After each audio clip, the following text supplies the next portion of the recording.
how much hope, Ambassador Volker, do we have in implementing the Munich agreement at the end of this week, which is supposed to be a ceasefire as a result? Yeah, I am very, very skeptical that that's indeed what we're going to see.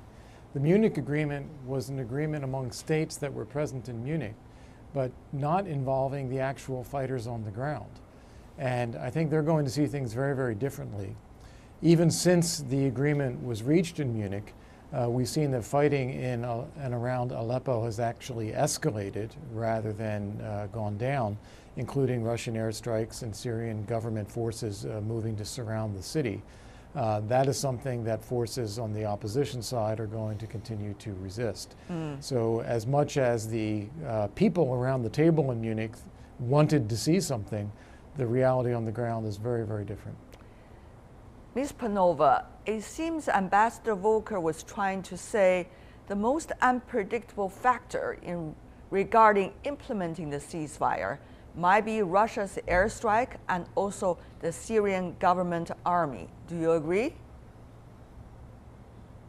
Well, I would agree only with one thing, is that I'm also skeptical about the fate of those agreements, and there is a huge lack of trust between the parties.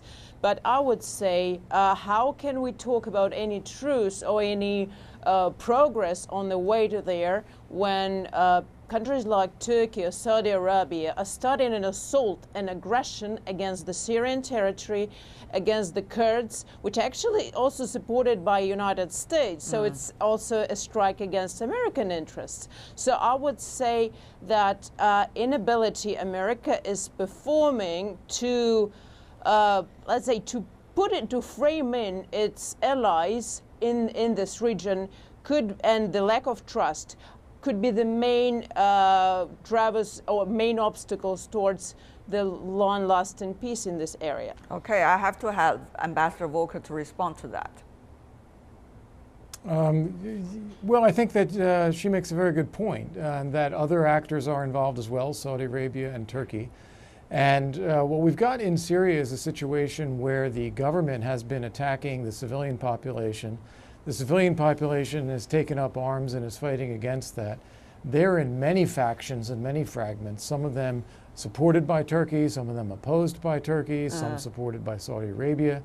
The U.S. has been conducting airstrikes against ISIS, which controls a good chunk of the territory as well, has been supporting some groups, but has been urging them not to attack the Assad government. And the U.S. position, I have to say, actually has been relatively weak. I wish we had been more assertive, more involved militarily at a much earlier stage. I think we could have had more influence at this point now had we done so. All right. As it is, I think it really is a very chaotic situation, and I don't expect the ceasefire to really come. Well, we're going to talk about the roles of those countries just a little bit later, but now let's talk about the roles of Russia and the United States, since we have two of you with us, joining us from afar. So, Ms. Panova, the West has been accusing, especially the U.S., for example, the former U.S. ambassador to Russia has been accusing Russia of creating the facts on the ground in order to take advantage of the situation. Is that true? Because the connection is not too good. So would you want to say that Russia is a primary Let me repeat it again. Someone to blame?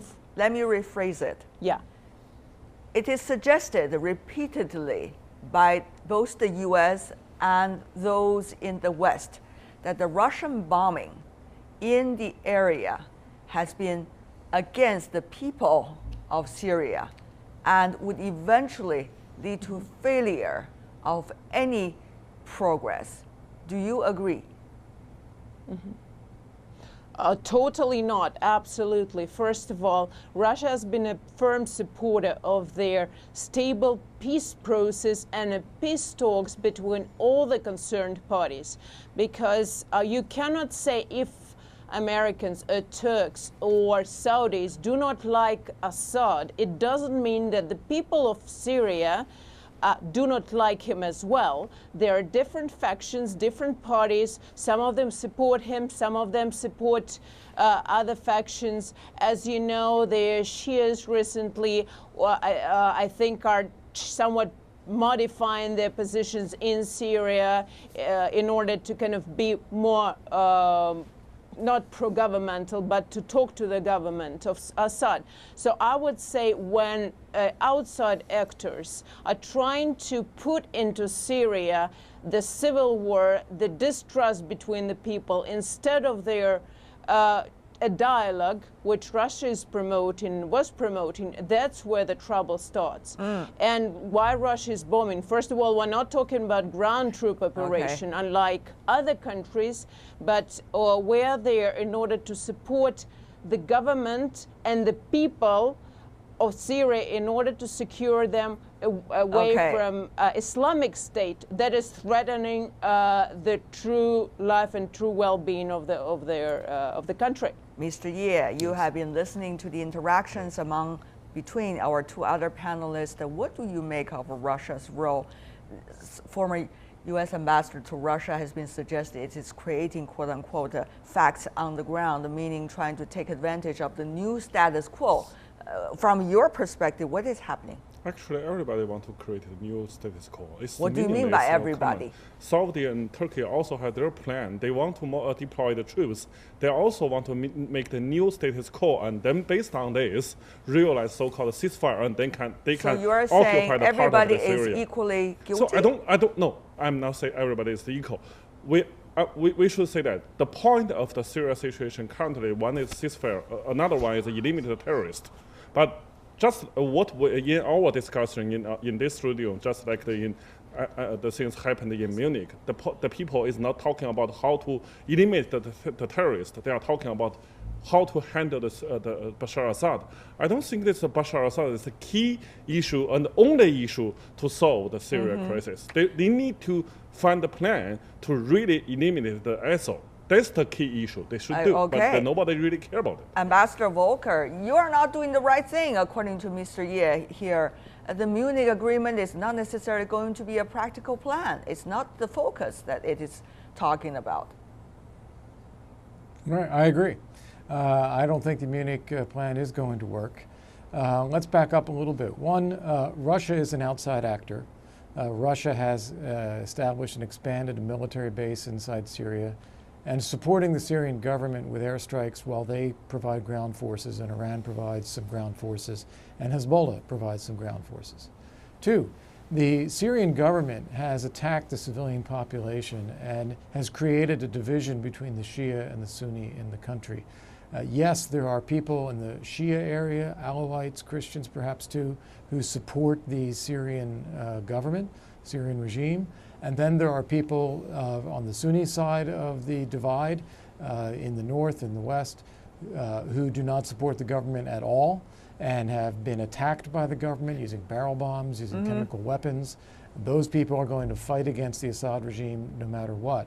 And three, the United States, I think, has had unfortunately, a rather weak position in this. We've done airstrikes because our focus has been ISIS. We don't believe that it'll be stable with Assad in power, but our efforts to support opposition in Syria and to support them against ISIS have not been very effective. And we've not been very effective at building a coalition. I think it's a very disparate group, whether it's Saudi Arabia, Turkey, United States, others. And in that situation, I do have to say that the former ambassador to Moscow, Mike McFaul, he's right that the country most effectively shaping things on the ground is Russia working with the Syrian government. Well, on the other hand, people are saying the U.S. is accusing Russia of all these quote-unquote wrongdoings only because U.S. is not having an upper hand over Russia at this moment in terms of the issue of Syria. Once you guys are having an upper hand, you are not going to accuse anyone. And also some people say the whole mess has been created by the United States to begin with. Look at the war in Iraq, which has been having all of these chain effects all over the region. Well, again, I'd back these things up a little bit and just look at them. Iraq was a separate conversation. It was reasonably stable by around 2008. the U.S. began to pull out. As the U.S. pulled out, sectarian violence flared up again. In Syria, however, it was quite different. In Syria, you had peaceful protests that were urging reform and change inside Syria. The Assad government went after those people violently, breaking up protests violently, arresting people, torturing people, and eventually bombing cities inside its own territory. All you have to do is look at the pictures of Homs or Aleppo, where the government has launched these massive strikes against the people. That's what kicked off the civil war inside Syria. The U.S., I think if there's a blame to be assigned to the United States, it's for not having acted to stop the violence earlier and now trying to recover from behind with a very weak position. Mr. Ye here. It's actually, just I agree with the ambassador saying that the American stance is a little bit weak, but I have a little bit of suggestion to that make this stance stronger, that send very clear information to the Saudi and Turkey to not send their troops into the Syria. The Syria has too many violence and they are not very helpful. Actually, now is the time for the international community not only test the Syria situation, but also the neighboring countries' attitude. Now we see too much. Let me have Ambassador Volker to respond to that. Can the U.S. do that, and will the U.S. have the capability to do that? No, I think one of the interesting things that's happened over the last few years is the collapse of U.S. influence in dealing with Saudi Arabia because of the Iran nuclear deal and Iran's involvement in the region, whether it's in Iraq with the government in Baghdad, Syria, Lebanon, Yemen, and the U.S. seeming to be trying to cooperate with Iran in some ways. Saudi Arabia is feeling very isolated and is not going to be listening very much to the U.S. to say, don't fight against Iranian interests or Iranian forces in the region. Okay, now we are having some very interesting situation. Regional powers, of course, international powers, the geopolitics, all involved. And also, your prime minister said from Russia, Ms. Panova, that there might be a possibility of a second Cold War because the Western countries have been all accusing Russia over the issue of Syria without a dialogue and real discussion. How much a danger is there of a second World War? Cold War, rather.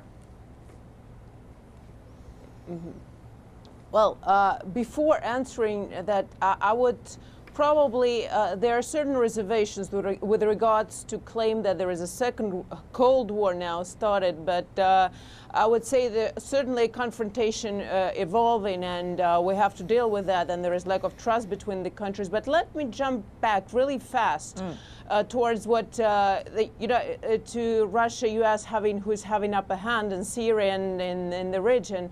I would say, I wouldn't be so assured that Russia is having upper hand at this moment. It's like you don't want to overestimate yourself. But at the same time, I would say for United States, it's been a strategy for a long time, be it during the Cold War and especially after the unipolar moment has passed as well, that there should be, the United States don't have to win the war. It's enough to create insecurity around the borders of potential rivals. Take China and take all their situations that are in a large extent either inspired or supported by United States. Take Russia and take with their areas of Ukraine, Southeastern Balkans, or now the Middle East. So I would say on the one hand, United States are benefiting from that, but taken they in a way lost the initiative. This could be damaging to their role because for them at the same time of putting their rivals down, it is important to still preserve this leadership role and the role of mediator or the one who can sort things out. But in this case, I would say Cold War is certainly, or let's say confrontation is evolving, but I would say it is it won't bring any good to the United States in this very case. So I would suggest, and I would say, we have to talk and we have to start talking. It's not the Russia of the early 90s or late 80s, and we don't have China of their 80s, and those are serious countries, and I think America has to start taking us seriously. Of course, Ambassador Volker, that is an analogy that the Prime Minister of Russia made, but do you think there is much danger of much sharper opposition between Russia and the West, especially the United States, only even on this issue of Syria? So your question about a new Cold War and about the comments by Prime Minister Medvedev. I don't believe that over Syria there is such a risk. The Syria conflict has its own drivers, its own issues.